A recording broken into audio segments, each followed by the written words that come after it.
Chapter 23. Pirate Bowl and Vint turned to Roo as he entered. The crime lord tried his best attempt at a smile, his great head looking like a split melon. Vint watched the boy with hooded eyes. "Arr, young Roo," clapped the pirate. "Glad you could make it. Come in, come in. Anything I can get for you?" "My doll," said Roo as he stood in the centre of the room. "Of course, Vint. Give it to him." The crippled girl grimaced as she stood up. She approached Roo slowly, dragging her crippled foot. She held out the limp Oni and regarded it critically. "Sackcloth armour, no weapons, one eye? He is poorly designed, Roo. You should consider getting a better one if you wish to compete." "I don't wish to compete," said Roo. "I just want the doll." Vint dropped it into Roo's outstretched hand. "We do not play with dolls, Roo. We call them totems." Pirate Bowl clapped his hands together as if everything had been resolved. "Excellent. Now let's get down to business." He moved to a bench and leaned against it, favouring Roo with a smile. A gold tooth winked in the lamplight.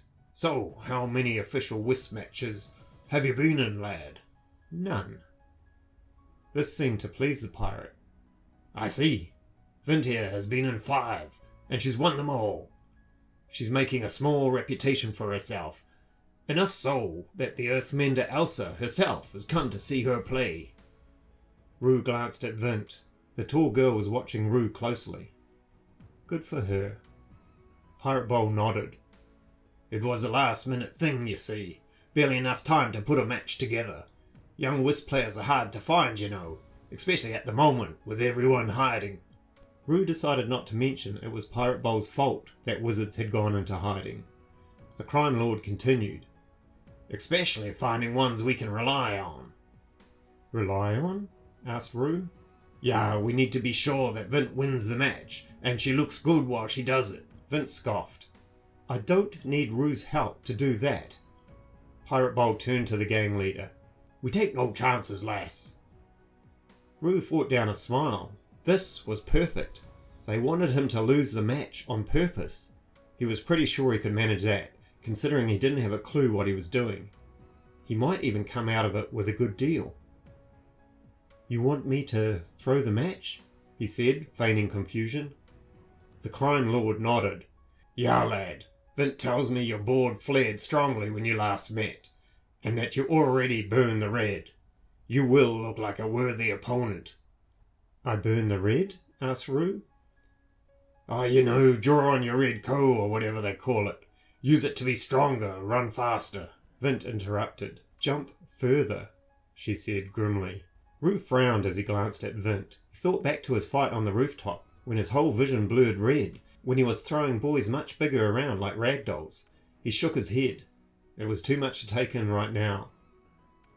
"How do you throw a whist match?" he asked. "You use these." Master Bowl threw a pouch to Roo. He caught it and weighed it in his palm. "Tiles?" "Ah, they're defective ones. They dilute the coal that passes through them, so even if you're playing well, your efforts will be weak." "So you want me to let Copperhead rip my doll apart?" "Those totems don't feel pain. They were created for me just to practice their damn magic on in secret. Oni might be damaged, but you just slide those green tiles afterwards and it'll mend him. And as I said, boy, you will be well compensated." "How well?" Master Bowl smiled. 3 gold, lad." Roo felt his heart race, but he kept his face calm and impassive. 5 gold, and Vint returns that gold coin to Tock the Tinker." Pirate Bowl frowned. He turned to Vint. "You stole a gold coin off Tock? You never reported that." Vint shrugged. "It happened a few hours ago. I haven't had a chance to log it in yet." "Tock was on the list of, possibles, right?" "We are watching him, yes. But we have seen nothing out of the ordinary." Vint's voice was bored and flat. Roo's face remained impassive, but he had once known Vint well. She was hiding something. She probably meant to keep the coin for herself. Pirate Bowl, however, seemed satisfied. "Well, you return that coin back to him, you hear?" The girl nodded slowly. Roo spoke up. "And Vint leaves me alone from now on." The crime lord caught Vint's eye and laughed. "If you make Vint look good, you will never hear from her again, lad. If it all goes according to plan, she'll be leaving here." "To go where?" asked Rue. The pirate shrugged. "A sort of a school." Rue considered this. More gold than he had ever seen, and Vint out of his way for good.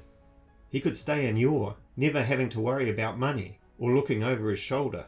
But Rue also remembered the conversation the Pirate Lord had with General Hawkins, where they discussed finding the school and then destroying it. It started to make sense. They wanted Vint to be accepted into the school so she could reveal its location.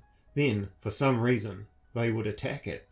Rue felt a pang of guilt again creeping up on him. If he made Vint look good, he would be responsible for people dying. But what could he do? Even if he tried his best, he would lose. Vint had beaten experienced players. Rue was lucky to have moved the tiles a handful of times. Oni was made of stitched up sackcloth. Vint's doll was all hardwood and nails. And if by some slim chance Rue somehow won, Vint would hound him forever, and that paled in comparison to what Pirate Bowl would do to him. Rue doubted he would survive the night. "I need to talk to my doll," he said. Pirate Bowl raised an eyebrow at that. Rue continued, "He can be stubborn. Vint has seen it. I need to make sure he understands what needs to be done." Pirate Bowl glanced over at Vint, who nodded. The pirate rubbed at his shaven scalp. "Very well then. 10 minutes, lad." They left the room and closed the door. The end of chapter 23. And thank you for listening. If you enjoyed that, drop me a like. And next chapter coming soon. Thanks. Bye.